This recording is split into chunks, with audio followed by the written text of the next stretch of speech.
Well, episode 3 of the Traitors Canada proved to be an eventful episode for the Faithfuls as they managed to banish their first traitor. A suspicion many had from the moment the blindfolds were removed. Those Faithfuls finally got their answer. Before the evening's events, we found out that out of Dr. Nazila, Mickey and Trayvon, Dr. Nazila was the traitor's latest victim. The traitor's reason for choosing Dr. Nazila was partly because it couldn't be connected to them. The doctor was amongst the least likely to be banished, and partly due to her being in the team that didn't do well in the mission in episode 2. Well, those suspicions against Melissa B were only temporarily at bay. Kevin was one of the Faithfuls that just couldn't let it go, one who thought it pretty quickly after the traitors were picked. Kevin had shared his suspicions with Fierce at breakfast, and Fierce made quite an observation when Melissa B was the last one to breakfast. Hold on, am I the last one? Yeah. Who's Naz? Naz is gone. Okay. That was the worst acting job I've ever seen in my life. Kevin has had theories about Mel B, and I've already heard her name the first few days. She is putting on the worst acting job I've ever seen in my life. Fierce wasn't the only person to make such a comment, as Crystal also observed the same thing and came to the same conclusion. Acting by Melissa B. Huh? Do you think so? Crystal had already had her suspicions of Melissa B, and this breakfast reaction only seemed to solidify that belief. On the other side of the coin, you had Trayvon, who didn't believe Melissa B was a traitor, but instead thought it was Kevin because he was bringing up Melissa B's name. This could have grown into a situation where Kevin's name was floating about even more, but there were a couple of other different game plans out there which spread the possible names for banishment a bit wider. There was the planting of a traitor looking at people's performance in the missions as a possible motive for elimination. I'm not sure using people's lack of contribution to add into the prize pot is a good enough tactic, but we shall see if that is pushed further and has any legs. There was a lot of talk about Rick, especially as he was the biggest pusher of Colin's name. There's always a risk of gunning for someone at full throttle and missing the mark. It usually ends up with eyes looking in your direction. Kuzi really kept up that conversation about Rick, partly to deflect away from the suspicions against Melissa B.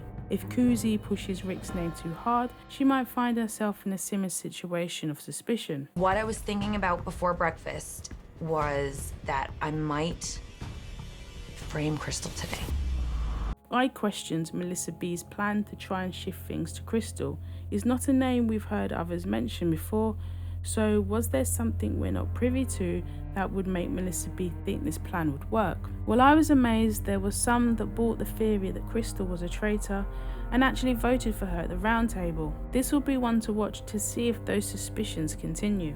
I was not expecting Mike to start off the roundtable discussions, and even more surprised that this was to address concerns about Melissa B. I guess it could have been a way for her to get ahead in the discussions instead of the Faithfuls cornering her, but if it was of no help. Trayvon was the main one to defend Melissa B, turning it on Kevin. There were a couple more people who didn't believe Melissa B was a traitor. Melissa B was also trying to play on what had happened to Colin the previous night, using the situation to plead to the Faithfuls to not make the same mistake again. Donna and Rick were not nearly as scrutinized by multiple people as I thought they would be, especially Rick. Donna didn't even end up getting a vote. Even Mike's name came up. Gerpia might be a player to watch for getting that right.